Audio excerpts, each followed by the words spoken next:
Have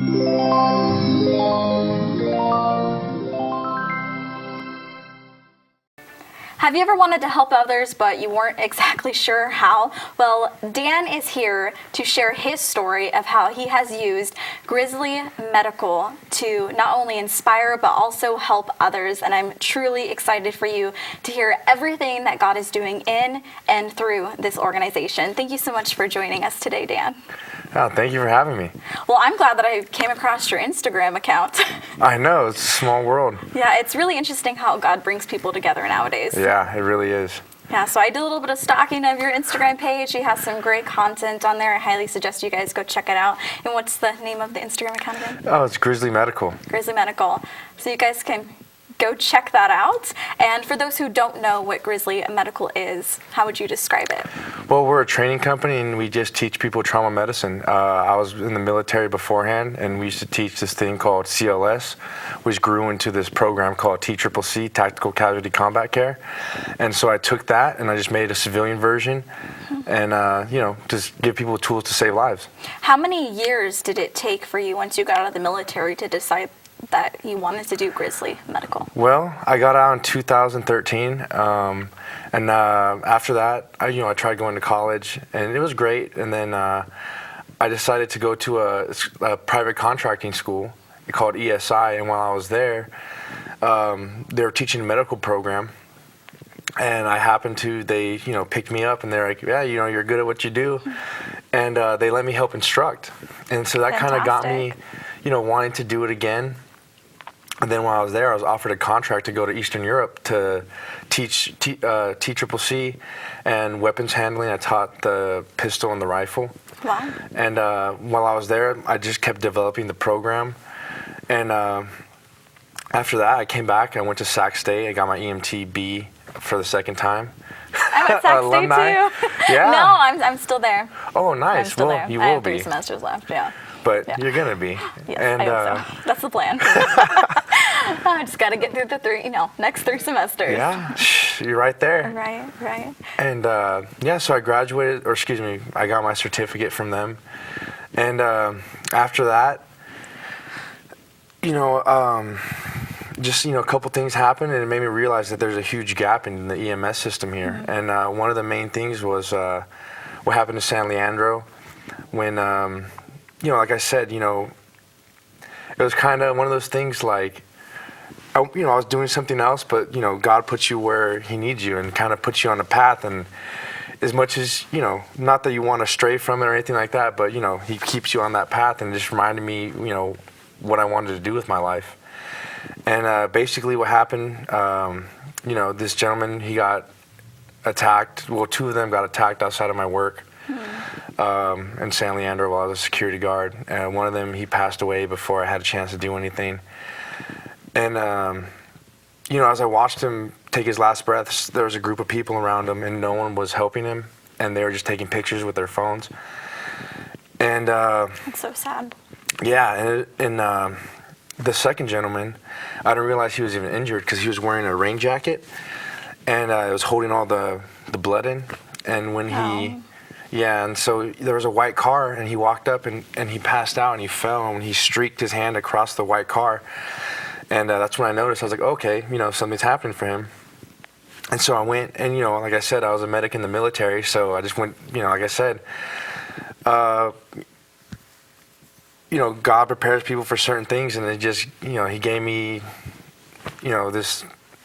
I just get lucky and help people, and he put me in this position. And so when I went to go put the tourniquet on him, his arm had been cut from here down so bad that his arm was open.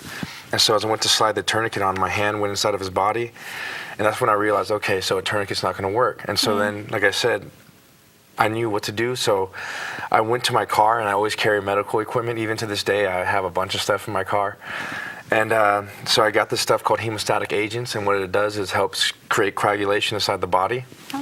And so I ran back to him, and I started to take his jacket off so I can see the wound and see what was happening. And while I was doing that, there was a group of people taking pictures and videos, and I was asking one of them specifically, because I was sitting there tugging on him because the guy went unconscious, and the last thing he told me is I'm gonna die, and I was just thinking like, I'm not gonna let this happen, and so I was just tugging on it, and there's this guy right there, and he was filming it, and I was like, help me, please, like help me get the clothes off him, and he just said, no, man, I'm just filming it. Yeah. Oh my gosh. And so this whole experience that you had, this actually inspired you to start Grizzly Medical? Or it was kind of already in the process by then? It was something that I wanted. Well, not really. Like you said, it was more of an inspiration from that point. Well, not really this event, but kind of the next day,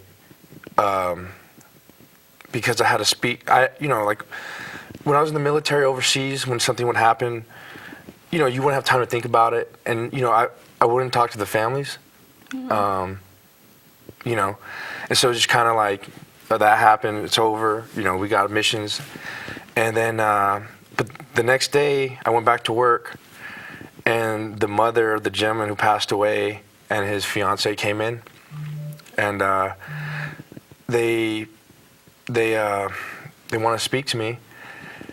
And I had to tell them what I saw because I couldn't lie to someone about their son's last moments on earth, and I had to tell them that there was people just standing around, and How did your faith help you in that instance? Well, I was, like I said, it was like an inspiration because I was like, well, maybe these people just didn't have the tools, because I would hope better of people, and I always have that benefit of the doubt, and so now I just want to give people the tools so they can help people rather than just, stand there. Exactly. Were you a believer prior to going into the military? Yeah, pretty much. I grew up Catholic, baptized, all that stuff, and it was, and some things that happened when I was in Iraq, I had a chaplain and who was an amazing person, and one of my friends, he passed away. And it was a tough time for me, and he was just there, and he guided me, and like I said, he kind of put me on that path, and my chaplain would always tell me, he was like, God put you here, he put you on the right path, because he knows what he's doing, and it took me a while to, understand that and figure out, this is where I'm supposed to be, and it feels right. Like when I'm doing something like teaching and started this program, it feels like, okay, this is why I'm here. I feel passionate about it. Where do you see Grizzly Medical going within the years to come? Oh, I want to be the next CPR. That's how big I want to be because everyone needs this training. Because, CPR, right, it treats heart attacks. But what happens about trauma? So pretty much the leading cause of death for people under 45 is trauma, hemorrhaging from extremity hemorrhaging is the number one thing that we can treat. I didn't know that. Yeah, and so I want to give people the tools, because it's one of the worst things in the world watching someone bleed to death. And you had mentioned in our conversations through Instagram that you really want this to be a group training for churches. And the events that we've seen in Texas and other places, with all the shootings, with all the shootings specifically targeting churches and mosques and synagogues and all this stuff, and so I want to give people, like I said, the tools to save lives, because everyone thinks I have a security team, okay, these guys have weapons, that's great, but even if somebody pulls some churches don't even have security teams. Yeah, and I mean that's it's sad that we have to live in a world where that's a necessity, and but it's one of those things we can't shy away from, in the sense that you need to look it in the face, because if you say, well, we don't need this, or it's kind of setting yourself up for failure. Is Grizzly Medical your full-time job, or are you doing other things as well? I still do armed guard work, and but literally all the money I make there just goes right into my program, and I do a lot of. I just teach for free pretty much, and like I'm saying, I'm just trying to get the word out. Do you have other people who are also a part of your team, or are you just a one-man guy? Well, the way it works is like I have regional medics, and so I have people in Colorado, Texas, and South Carolina, New York, and Missouri, and so they're all people that I worked with and I trust. And so they're like the regional medics. They set up courses, and then I go out there and we do modulars out of a box. Oh. So it's very mobile, you know. Fantastic. Yeah. About how many people have you been able to train thus far? Well, when I was overseas, I taught about probably 100 something, and when I was in Iraq, we taught the Peshmerga, which are the Kurdish fighters, and then we taught Iraqi medics. I wish I would have had you bring stuff on set and show. Oh, I have. That would have been fantastic. Yeah. But that's okay. Do you have videos or anything like that on your Instagram Yeah. of kind of what you do? Yeah, I do. Fantastic. Okay. And I have the footage from San Leandro because, Okay. you know. Well, I will have Dan send me that content, and then we will get it up on shastasjourney.com and my social media handles, so you guys can check out some more Yeah, that'd be exclusive great. content. Yeah, and and then after I came back from Iraq, I was still in the military for 2 years, and I would train soldiers who were going to deploy at this Mystic Center, and it's the most state-of-the-art thing in the military. It was so fun. Inside, you know, we'd run them through their paces and teach them, and they had these dummies that would breathe and move, and they had eyes that would follow your eyes. That's crazy. Yeah. That's crazy. How do you feel like God is really using Grizzly Medical to help you help others?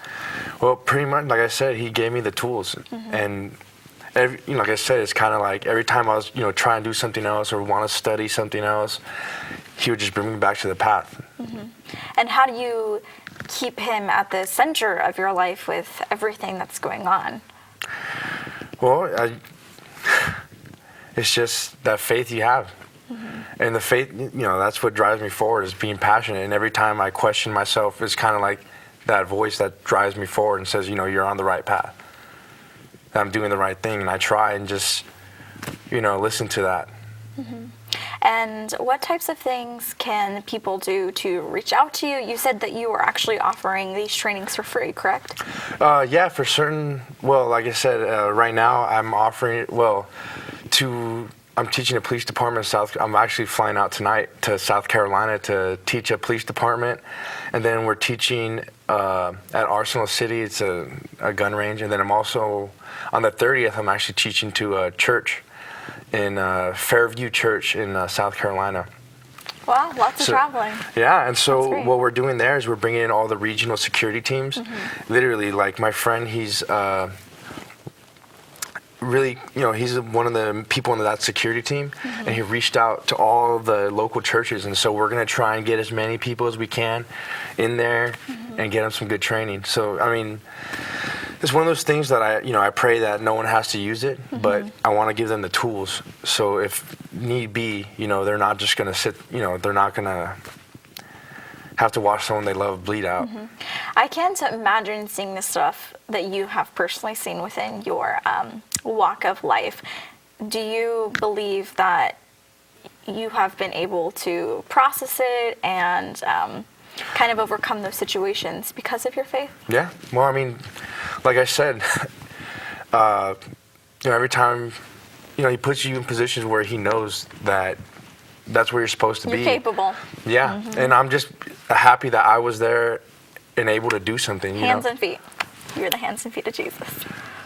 I mean, I don't, No, that's what we are called to do. We are called to be the body. And that's, and sometimes, when I work on somebody, it's like a third person. I just goes back into training and I just, do what I have to do. And did you have a hard time getting out of the military and going into civilian life? Yeah, it was a hard transition, and, it's like leaving all your friends from high school, you know what I mean? It's tough.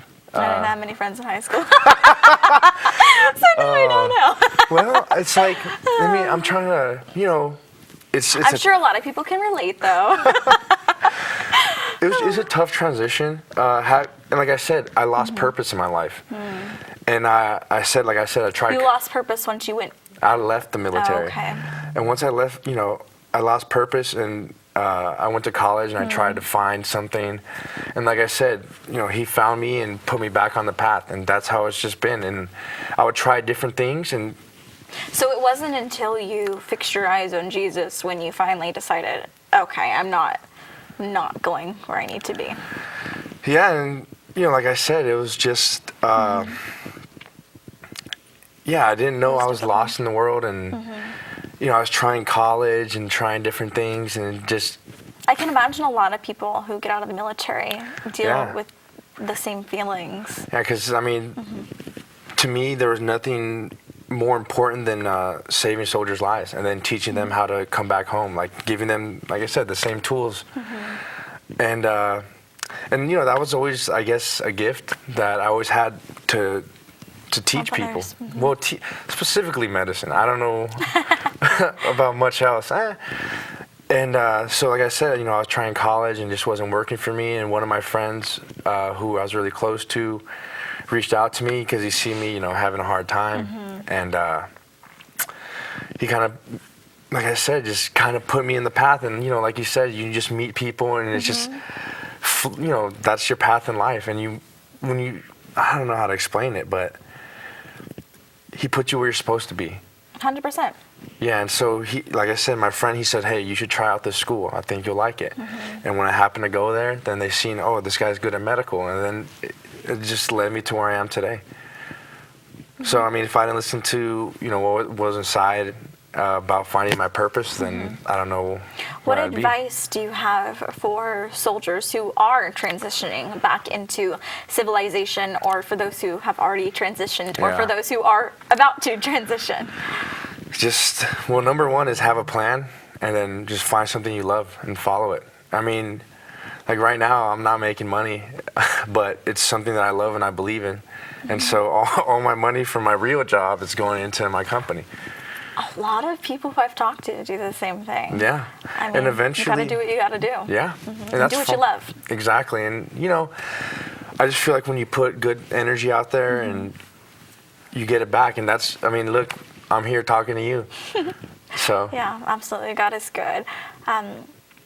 Man, what type of, I mean, I know that God's doing so many incredible things through you. So how does it feel to be able to not only train and equip people and prepare them? I mean, how fulfilling is that? It's like I said, it gives me purpose. It gives me fulfillment, and that's where he put me. Like I keep reverting back to that path, but that's just in my mind. That's the only thing I can think of. Because it's, there's struggle and there's hardship, but without that, I wouldn't be who I am. And he put me where I was supposed to be because I was capable, and he made me, gave me the tools to be capable, and I was just blessed. And I'm glad that it was me there. And I was able to save somebody, help people. And tell me a little bit more about how you came to know God and your journey with that. Well, like I said, when I was younger, it was, we go to church, Awanas. I don't know if you remember that thing. That one was fun. We would go to the Santa Cruz Awana camp. Yeah, they have that. Yeah, and so we'd go out kind there. of everywhere. Yeah, and I always have fun out there. And then, like I said, when I went to the military. So you grew up in a church and. Yeah, Off and on. off and on. Yeah. Not because we didn't want to or anything like that, just life. Yeah. And when I went to the military, that's when every Sunday we would go to, I would go to church. And then when I was in Iraq, things happened. So they actually have like a chapel or something there? Yeah, they have a chapel, Great. beautiful chapel, and great services, and they have. We got the worship. We got. Yeah, they had sermons, chaplains. everything? Yeah, Fantastic. It was great, and That's we had these things called chaplains, and man, those guys are great. They would bring you to the front lines. Yeah. He was with us, when we would go on missions, he would come out, and we all circle around and have a good prayer, and then we go out and do our things. Wow. Yeah, and that was it was always real powerful. I would still remember just sitting there and just listening to him and just feeling like, The presence of God, yeah. Well, I mean, especially when you're doing something like that, it's kind of, when you do something dangerous, all you have is faith, because at any time it can just go south. And you kind of have to, if it's your time, this is where you're supposed to be type stuff. Did you ever have like a scare moment where you thought that was going to be your last breath? The first day I got there, we were getting off the airplane and we were walking with our bags. And I seen this thing coming and it hit. So basically there's these barricades where you're supposed to go when there's like rocket attacks, and it's like these big cement things. And I just see one just blow up and then collapse. And I was just sitting there thinking, I was like, man, what the heck is happening?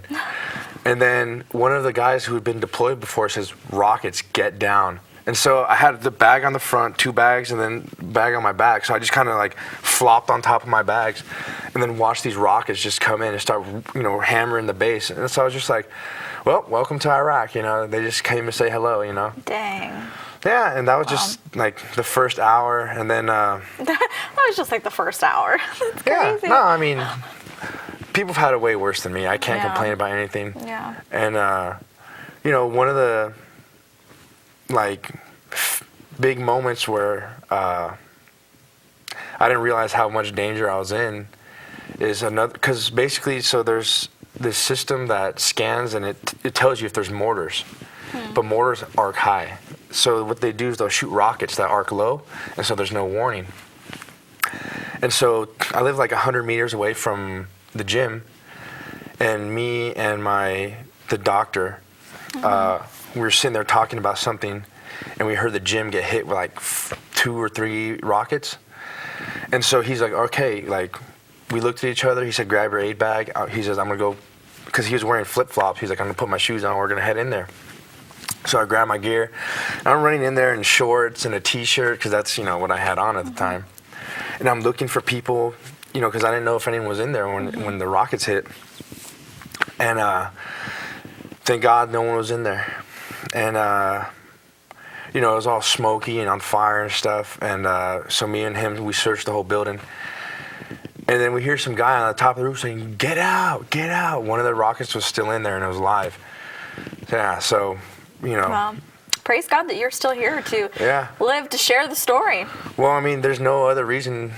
I should have died multiple times from whatever, but like I said, he gave me a purpose, so. God has definitely molded and shaped you into the man that you are today. Yeah, and I just try and live up to it. What other hardships has God allowed you to overcome over the years? Oh, I mean... there's plenty. A lot of my friends, suicide was like a big thing, sadly. But I think a lot of that comes from losing, when you have the most purposeful job in the world is, taking care of soldiers, and then you just come out and then you go home and there's nothing for you. It's kind of... How do you heal from that, Dan? I don't really have an answer. It's different for everyone. And, for me, I got lucky and found purpose. And like I told, any other soldier who's coming home or anything like that, find your purpose again. Because there is another purpose. There is another greater task. You just got to find that path. Just listen. Absolutely. Are you looking for others to also help you make Grizzly Medical happen? Yeah, and I've been meeting great people, like you said. And I met you, and now we're here interviewing. Yeah. And like I said, and a lot of people reached out to me over over Instagram and stuff like that, and it's just been an amazing experience so far. So I'm just gonna keep after it, and try and get this training in people's hands who need it. But hopefully they never have to use it. But at the same time, I'd rather them have it and not need it than need it. Has anybody that you've trained needed it? Like, not needed it, but like have to use it so far? I mean, some of the soldiers, not that I know of, because a lot of the guys, when we work at the Mystic Center, there were different units. So, I didn't really get to know them that well. So they would come in, we'd train a unit, and then they'd head out. Is this something, do you think that you could train people, like, does it have to be in person, like hands-on, or is this something that you could even like make into a YouTube channel, like into different... Me personally, I'm a very hands-on person because I would hate to have someone see something on the internet and then not do it properly, and then someone loses their life because of That's why I like to correctly. be very hands-on, and like when I teach my classes, I'm very hands-on. And a lot of our classes are very, very didactic, very hands-on learning. And the reason why we do that is because if I don't pressure you, and if I don't make sure that you do it correctly, then I feel like I'm selling you short. I'm not giving you a fair chance, because you're going to go into this fight, thinking, That you know what you're doing, and then you're sitting there, you're like, How why does is this somebody stopping? remember that anyways? Do you think it will just like Pressure. come back to them? Pressure. Or? Okay. Well, basically, because people think that they're gonna, when the occasion comes, I'm gonna rise to it. But reality is, you fall to your base, your lowest base of training. And so that's why when my course is 8 hours, so for the 4 hours is just classroom, very slow, very controlled. We teach you how to do certain tasks, and then after that, we'll have a nice lunch, let you relax, and then what we do is crawl, walk, run. And so basically, the crawl is, okay, we're going to bring you in as a group. You're going to watch somebody perform tasks, all right? And we're not going to pressure you too much, all right? And then you're going to do them and perform. Build a little bit of confidence. The next one's the walk stage. And the walk, okay, we're going to put a little bit of pressure on you, okay, talk to you a little bit, all right?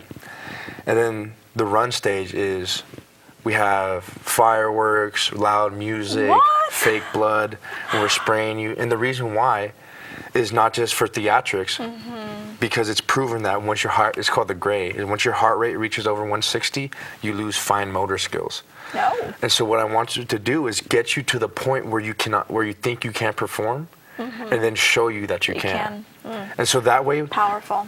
yep. So Very that way, powerful. once you're in that position, okay, you felt it before. You know what it's like to panic. You know what it's like to, see that Yeah. that incident happen. And we have moulage, like, the fake injuries and stuff.